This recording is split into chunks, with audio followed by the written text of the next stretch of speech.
semuanya, kami dari pemeran di balik layar Jejak Juang Sang Pahlawan. Izin memperkenalkan diri, saya Nazo Bintang Alivia dengan NPM 24114. Saya sebagai host. Saya Sabila Ramadhani dengan NPM 241000165 sebagai mahasiswa 1 dan 6. Saya Alvina Septiananda dengan NPM 241000155 sebagai mahasiswa 2. Saya Ulan Septi dengan NPM 241000134 sebagai mahasiswa 3. Saya Aprilia Amanah Putri dengan NPM 241000167 sebagai mahasiswa 4. Saya Putri Kirana Yuda dengan NPM 241000160 sebagai mahasiswa 5. Halo semuanya, selamat datang kembali di channel kita Jejak Juang Sang Pahlawan dengan tema kali ini Masa Kecil Selamat Riyadi. Nah, kali ini aku, Nazo Bintang Alivia, kedatangan dua tamu spesial dari mahasiswa Universitas Selamat Riyadi Surakarta dengan Mbak Sabila dan Mbak Elvina. Selamat pagi. Halo, selamat pagi. Nah, untuk tema kali ini membahas mengenai masa kecil dari Selamat Riyadi. Nah, untuk Mbak Sabila sendiri bisa tolong dijelasin nggak sih Mbak latar belakang dari keluarga sosok Selamat Riyadi ini itu apa? Selamat Riyadi lahir pada tanggal 26 Juli 1927 dengan nama awalnya yaitu Sukamto. Nah, kenapa bisa diganti menjadi Selamat Riyadi itu tuh alasannya kenapa Mbak? Ada beberapa alasan. Yang pertama itu karena dulunya Sukamto pas masih kecil berusia sekitar 1 tahun, ibunya tidak sengaja menjatuhkannya. Nah, mulai saat itu Sukamto sering sakit-sakitan. Pada akhirnya karena orang tuanya kasihan ya, terutama seorang ibunya ya, dia dibawa oleh keluarganya untuk menjalani sebuah ritual tradisional Jawa pada pamannya yang bernama Waran Harjo. Bisa menjalani ritual tersebut, nama Sukamto ini diubah menjadi Slamet. Bukan itu saja, Slamet ini pada saat mengawali pendidikannya, beliau sekolah di sekolah milik Belanda atau His Arjono. Nah, pada saat sekolah menengah Mangkunegaran, beliau dijuluki oleh teman-temannya yaitu Rijadi, karena pada saat itu banyak siswa-siswa yang memiliki nama sama yaitu Slamet. Nah, dari situlah nama Selamat Riyadi muncul, nama Sukamto digantikan dengan Selamat Riyadi. Oh, jadi alasan dari munculnya nama Selamat Riyadi itu karena awalnya di penggantian nama Iya. karena sakit. Nah, lalu ada saran dari temannya. Iya. Gitu. Nah, untuk Mbak Elvina sendiri, pengaruh sosok ayah dan ibu untuk membangun karakter Selamat Riyadi menjadi sosok pahlawan yang terkenal ini itu apa sih, Mbak? Karena Selamat Riyadi merupakan putra dari ayahnya yang seorang mantan tentara, yaitu dididik ayahnya menjadi laki-laki yang berani, disiplin, dan cinta tanah air.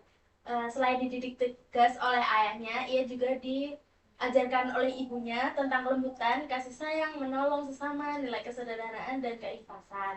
Nah, jadi bisa dibilang ini didikan atau peran penting dari sosok kedua orang tua yang membangun jiwa Selamat Riyadi hingga menjadi sosok pahlawan seperti ini ya, Mbak? Iya, benar banget, karena nilai-nilai yang ditanamkan sejak kecil ini kemudian tercermin dalam jiwa kepemimpinannya, keberanian, dan semangat juang Selamat Riyadi di kemudian hari. Oke, sekian dari segmen kita kali ini. Terima kasih atas Mbak Sabila dan Mbak Elvina sudah datang ke studio. Sampai jumpa.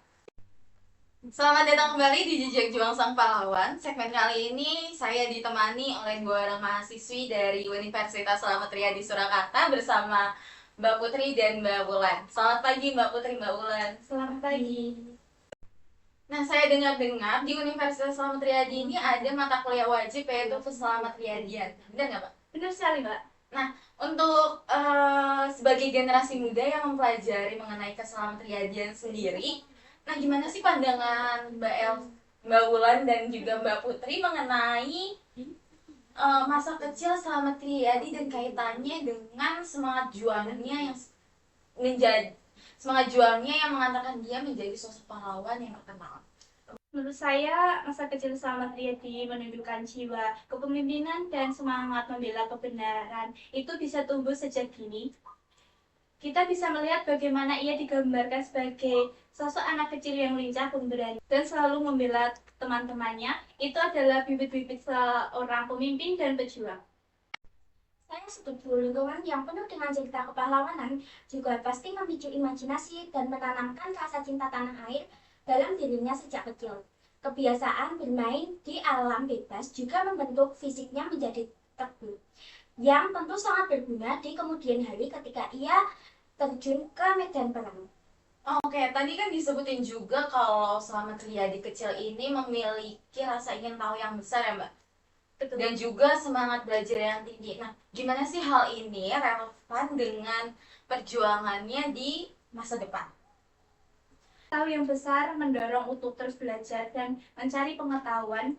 Ini mungkin membantu dalam strategi politik dan strategi perjuangan di kemudian hari. Semangat belajar yang tinggi juga menunjukkan adanya tekad yang kuat untuk mencapai tujuannya.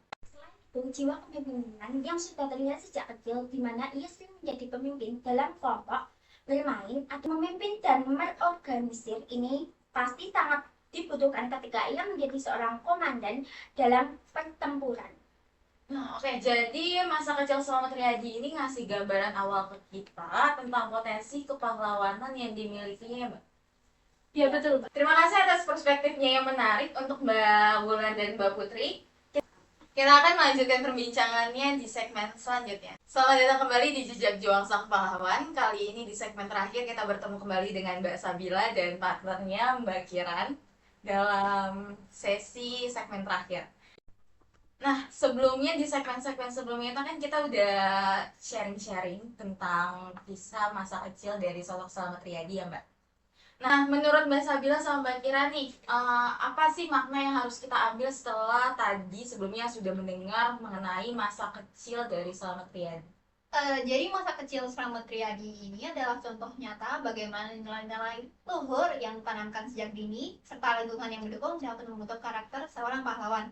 Semangat keberanian, cinta tanah air, kepedulian terhadap sesama, dan tekad yang kuat yang sudah terlihat sejak kecil menjadi modal utama dalam perjuangannya membela kemerdekaan Indonesia. Nah, lalu menurut Mbak Sabila sendiri, apa sih pelajaran yang bisa diambil dari kisah masa kecil sosok Slamet Riyadi ini? Banyak sekali, di antaranya yang pertama yaitu adalah peran keluarga dalam menanamkan nilai-nilai positif dalam diri anak-anaknya. Yang kedua adalah lingkungan yang kaya inspiratif dan cerita kepahlawanan yang dapat memicu semangat juang.